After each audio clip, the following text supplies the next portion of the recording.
Hi, everybody. Michael Silber here, Event Director for Enlit Australia, with another of our series of interviews with leading industry executives. Today, we're very lucky to be with Jeffrey Goldmeer, who is the Emergent Technologies Director, Decarbonization for GE Gas Power.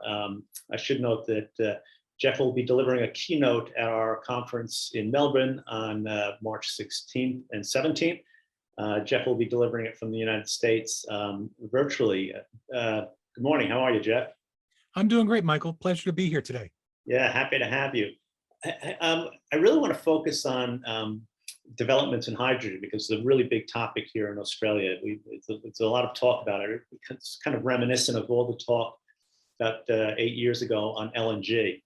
And in fact, they did create an LNG export market. But to begin this, can you give us a 50,000-foot kind of overview on developments in hydrogen as it relates to the energy transition? Yeah.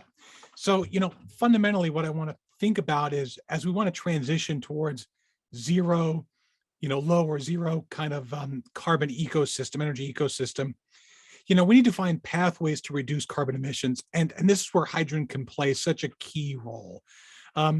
Fundamentally, it creates a building block, whether you're using the hydrogen in and of itself or you're using it to create sustainable fuels, whether they're sustainable fuels for aviation, sustainable fuels for the marine application, sustainable fuels for the transportation sector, or we use it in the power sector.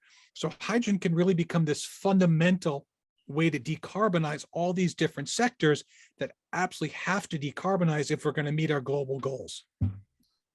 Thanks for that. So kind of becoming a little bit more specific, as I already mentioned, Australian leaders are talking a lot about creating a hydrogen export market similar to the LNG market they created.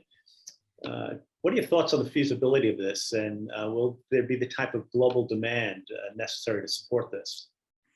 So, I think of this a little bit like a chicken and egg problem. In order to create using the LNG export market from Australia as an example, you've got supply, but there's also demand.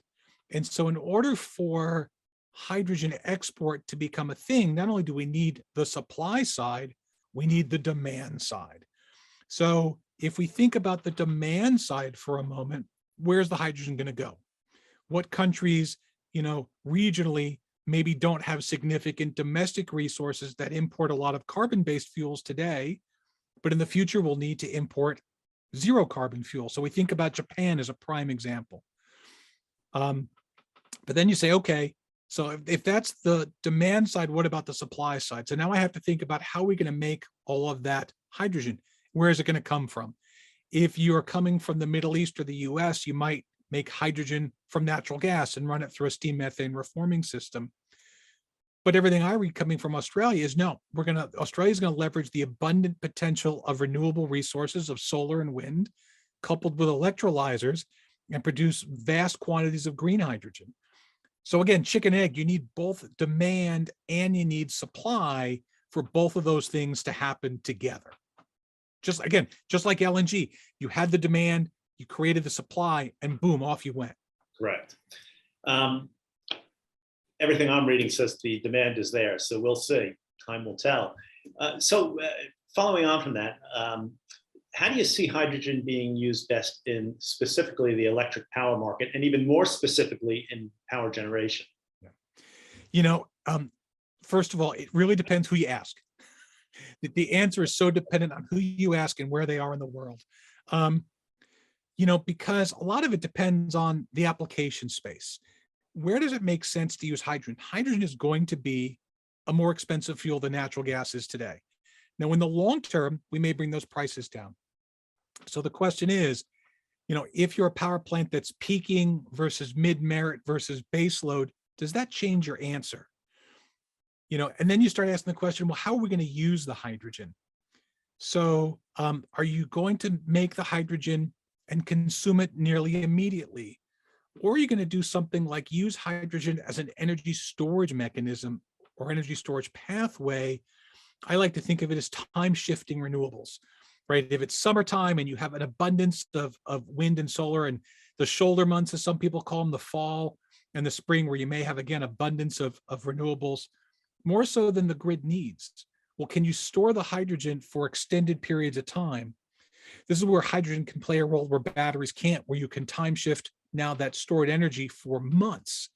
And now do you utilize that in the winter time, maybe where you don't have as much wind and solar? I live in upstate New York. We just went through a bout of a heavy rain, sleet, and snowstorm.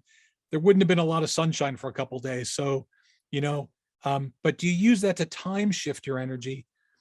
And then more importantly, do you use hydrogen stored up maybe as emergency, right? What do you do when, you just don't have the wind and solar?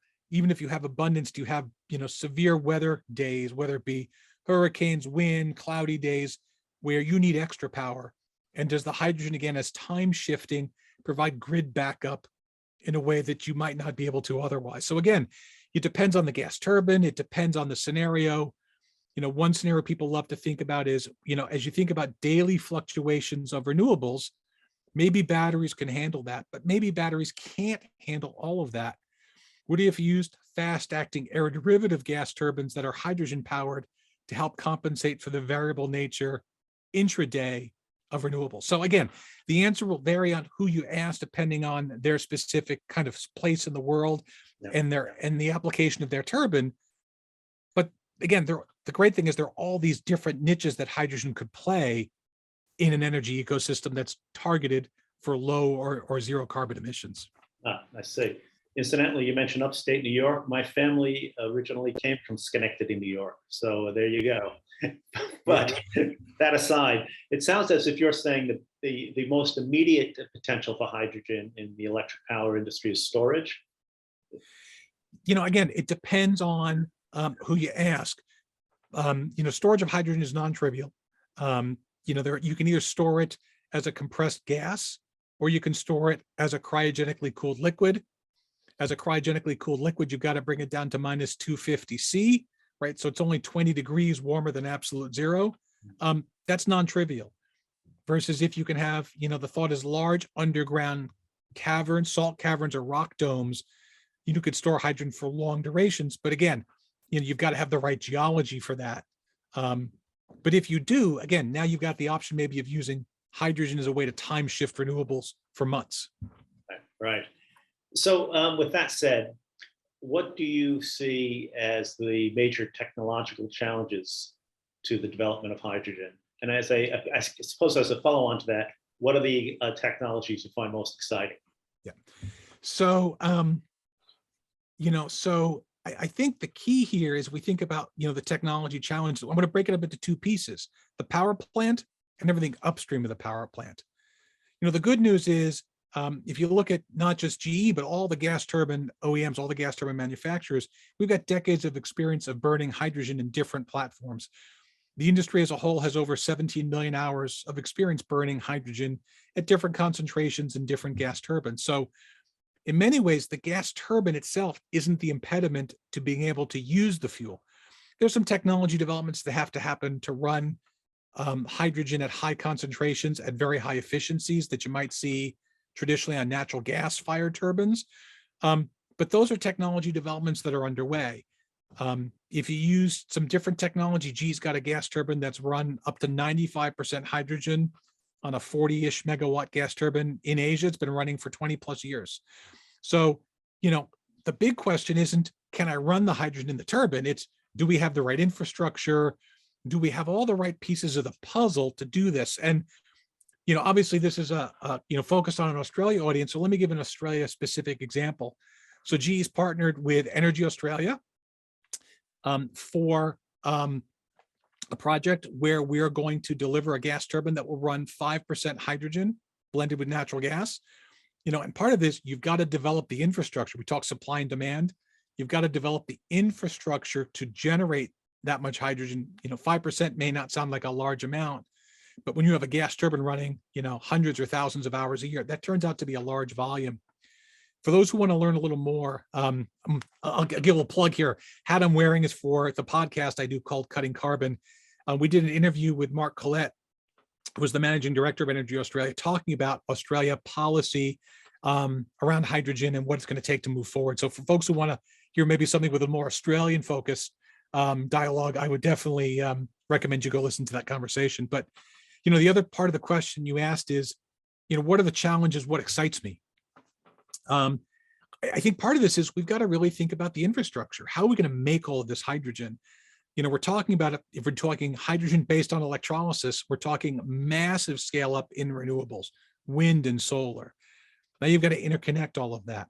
You need huge volumes of clean water. Today, you can't use seawater for electrolysis. So now you need to scale up of those facilities, and you need the infrastructure. You've got to move the electricity, you've got to move the water, you've got to move the hydrogen. So for those folks who love infrastructure, this is going to be potentially a massive infrastructure, program globally. How do you develop in each region, all of these pieces and integrate them together so they work seamlessly and deliver that hydrogen, whether it's to the filling station for your car, whether it's to the airport for a plane, whether it's to the power plant to put power on the grid. Massive new infrastructure has to really be created to make this all happen. Well, that sounds, it's very exciting. Thank you for your time. We're really looking forward to your presentation at our conference. And yes, we will plug Cutting Carbon because we have EA Energy Australia participation at the conference. So look forward to seeing you. Again, appreciate your time, and we'll talk soon. Michael, it was a pleasure. Thank you so very much.